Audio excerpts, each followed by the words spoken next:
Good morning, first grade. How is everyone doing today? I hope you're having a great day.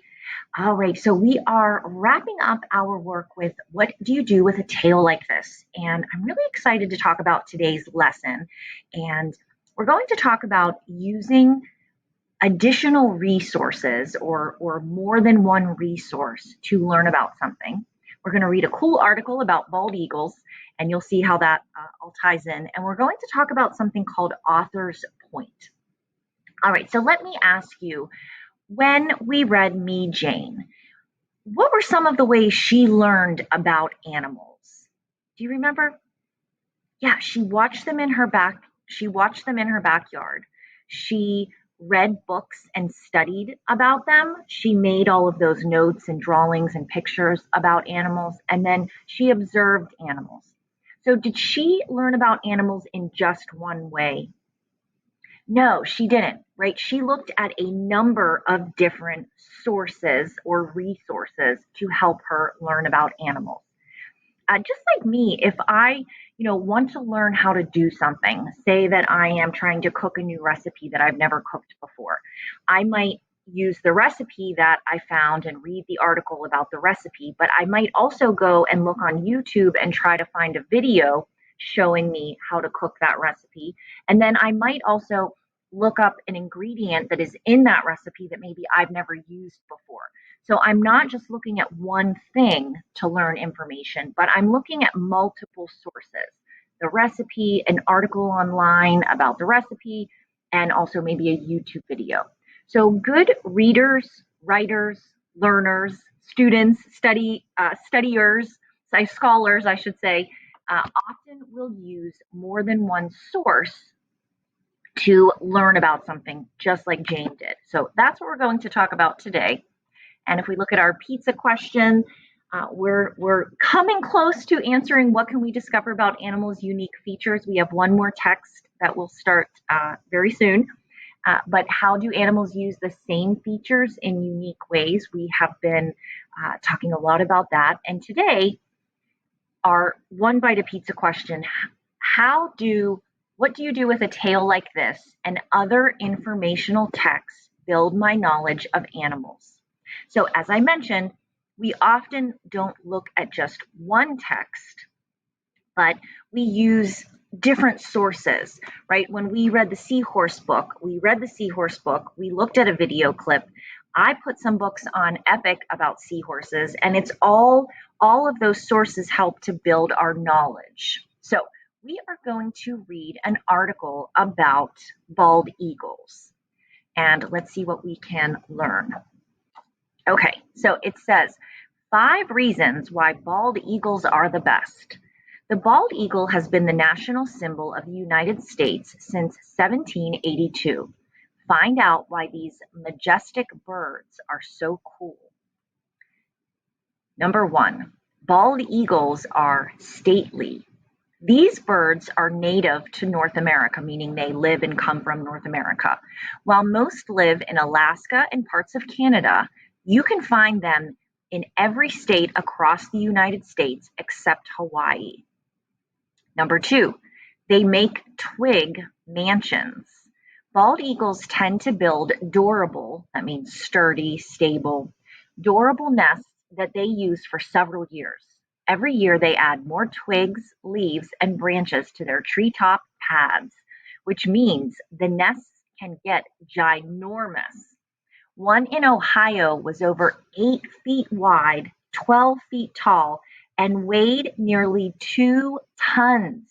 That is several thousand pounds. That is huge, right? 8 feet wide would be farther than I can stretch my arms out. 12 feet tall, that's almost 2 of me, standing on top. That is huge. Number 3, bald eagles use their feet as utensils and their throats as cupboards. So utensils are things we use to eat with: forks, knives, spoons.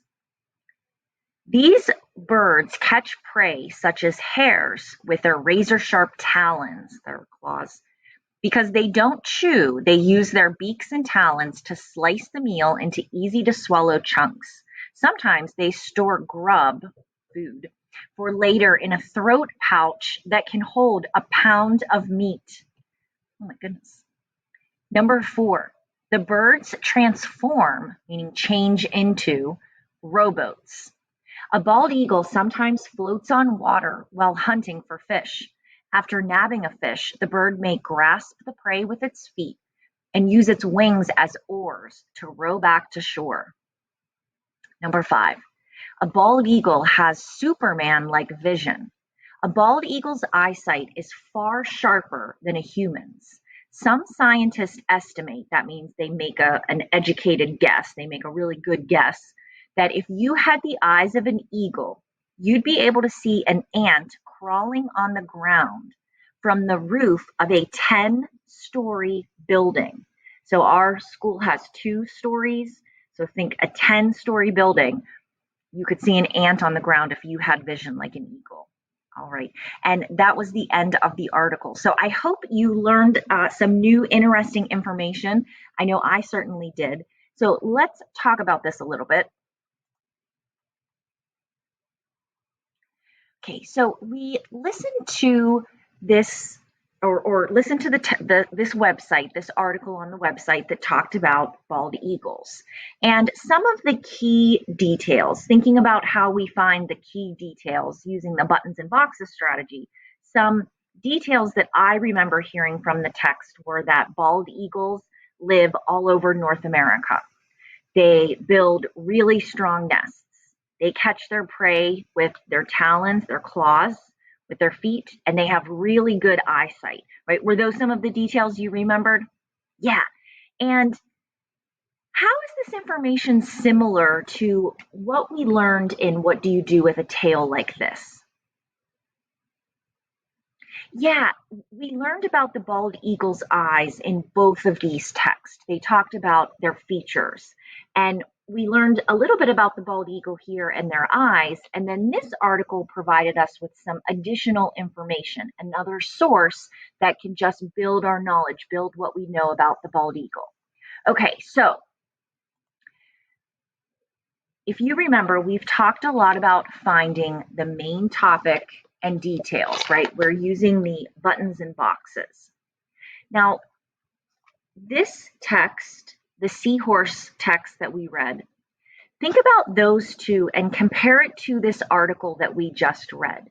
Do you notice anything different about this text and the 5 reasons why bald eagles are the best article that we just read? Do you notice anything different? Yeah, I don't know if you were thinking the same as me, but I was noticing how this text was really just giving us straight facts. Like, this is what bald eagles do. This is what chimpanzees do. This is how they use, skunk uses its tail. This is just straight up facts. Where I felt like the article that we just read online was trying to get us to agree that bald eagles are the best. Do you see that slight difference? They were giving us facts, but they were really kind of saying like these are the coolest animals and here's why. Did you notice a difference? This text wasn't really trying to make us think that one animal was better than the other. They were just giving us facts. The article that we just read about bald eagles, however, has what's called an author's point. So in this text, we find the main topic. In the article we just read, we're looking for what's called the author's point. And while we look for details to help us find the main topic and the author's point, they're different by a reason. When we look for the main topic, it's just very straightforward. This is what the text is about.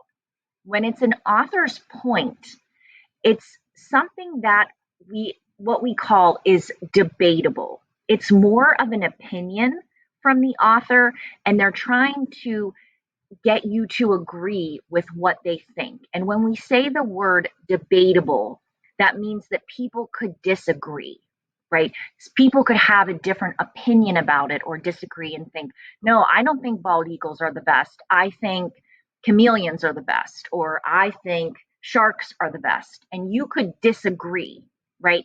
But whenever we try to give our opinion and an author gives their point or their opinion, we want to give a reason for why we should agree with it.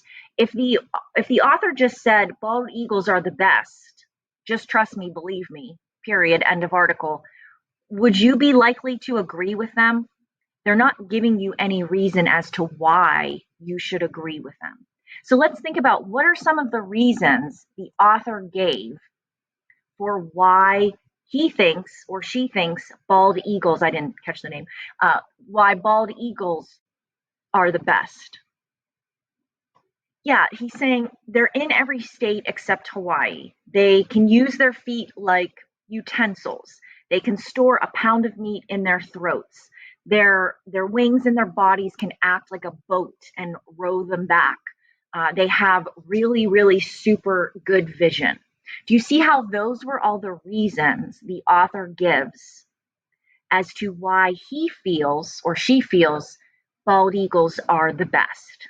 Do you see the difference? So this just said, here's how these animals use their eyes. Here's how these animals use their tail. They're not really trying to get us to agree with anything. There's really nothing to agree or disagree in a text like this. But in this article, they are trying to prove a point or get us to agree with the author's point. Okay, so what we're going to practice, and I know that this is new, and I just, as always, ask that you just try to do the best that you can. But I would like you to think about these three animals, and I would like you to choose one of them that you think is the best. And let me show you. Let's hop over to Seesaw so I can show you really quickly. Okay, when you get to the student response page, I know there's a lot going on this page, and I will walk you through it. It looks more than what it is. But what I would like you to do is think about which animal out of these three do you think is the best? And I'd like us to practice using more than one source.